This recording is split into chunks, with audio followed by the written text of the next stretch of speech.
Gunna is released from jail, and people are having issues with Gunna coming out and Thug is still inside. I'm seeing footage of people finding Gunna's car. They throwing cheese at it. You know what I'm saying? So, George, I saw that video. Just give us an answer, man. Is Gunna snitching? So Steve Sadow, Gunna's attorney, insists and wants me to insist that the answer is no, he's not snitching. And my actual answer to that is I'm not going to answer that. and the Come reason on, George. the reason is that is not a question for me because I am not in the street. Okay. This is there are and the idea there's street codes. There's codes to the street. There are 510,000 people who live in Atlanta, and maybe 5,000 of them for this question would be relevant to a very, very small number of people who are gang adjacent, if you know what I mean. Yeah. For everyone else, I don't want to dignify this question about whether or not somebody is a snitch because it suggests that that is relevant or important or some sort of negative mark. I'm looking at this from the perspective of the 25 to 50 people who have died in the process of this gang war. This is not an abstraction, and it's not music. I don't care about the music. I care about 50 dead bodies.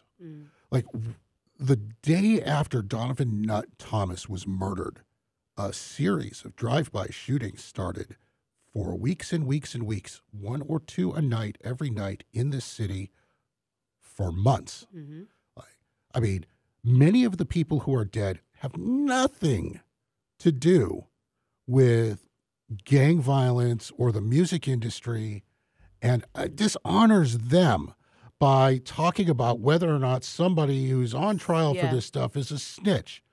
I don't care. In my opinion, when I see people get on, so what I have learned is when you're taking a plea or when I see someone get on the stand, in my eyes, you're taking responsibility for what role you played in the situation. That's the way that I saw it. I'm like, okay, he has to take responsibility in some type of way for what role he played in the situation. I don't know if that caught it. Again, I'm not from the street, so me personally, if I get in trouble and I'm told, listen, you facing this time in jail or you're going to tell us whether you're guilty or not, I might have to tell you I'm good. I'm not going to sit in jail. So, but I did see something. I saw a small clip where Thug was he was on trial and they were saying, or he was in court and they were saying that they did a search at his home. The search was supposedly illegal. They recovered a phone. They found a lot of information from the phone. Help me understand this search and this timeline and how that happened. Sure thing. So first things first, the phone that they recovered from his house, phones, I think, were deemed inadmissible in court. In the hearing on Thursday, the judge threw the phones out. Now, here's really what happened. The investigation in earnest around all of the things that ultimately led to this RICO began with the murder of a Donovan Nut Thomas, who was killed in front of a barbershop in Castleberry Hill. He was one of the managers for Rich Homie Quan. Thug and Quan were having industry argument that turned into a bunch of other stuff. And I'm abbreviating here. Thomas gets killed, and then there's a series of drive-by shootings, like one or two every night for months. The police almost immediately, because they'd been watching the dispute unfold because there had been shootings before Donovan Thomas, they already liked Thug for the crime. They thought either he did it or he was involved.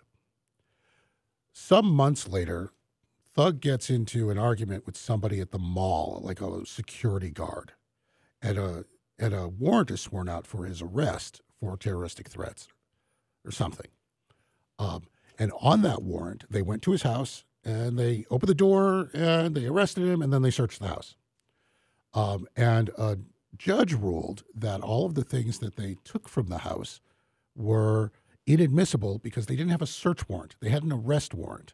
They had an arrest warrant, but they behaved like they had a search warrant.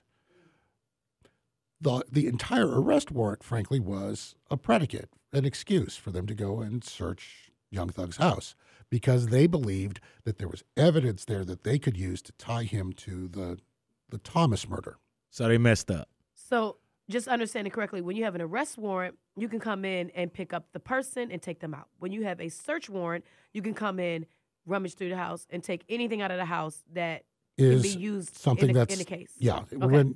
When you've got a search warrant, it's basically yes. Okay. Only they can't use the phone. Now, here's why the phone is significant. Martinez Arnold, who took a plea yesterday or Friday, Lil Duke. There was a fight and a robbery at Club Crucial in November of 2014 that set off a lot of other things. Martinez Arnold was in jail because of that fight.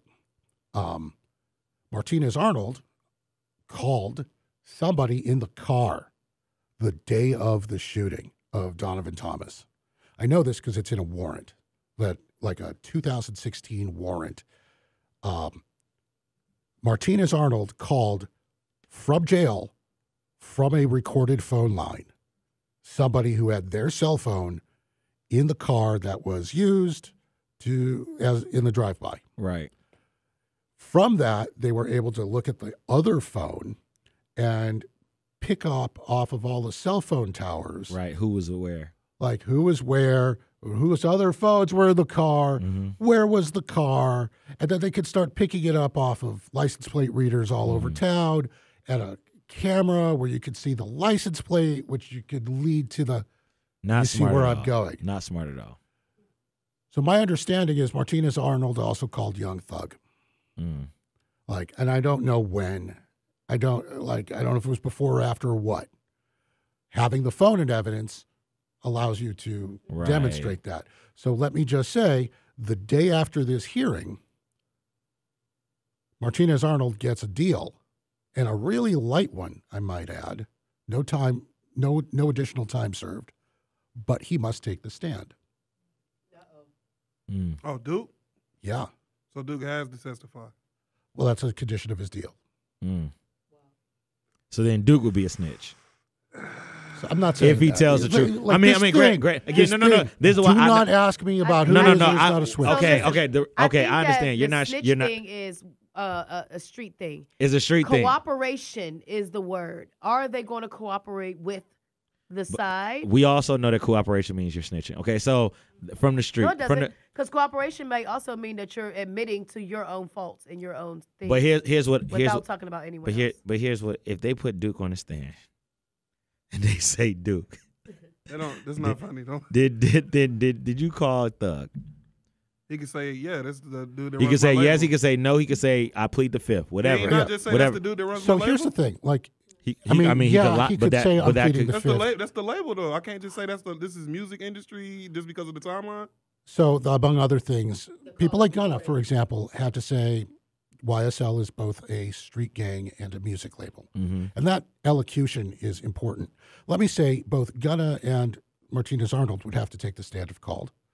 They could try to plead the fifth, but if they are offered immunity, then they're no longer subject to incrimination and they're compelled to testify.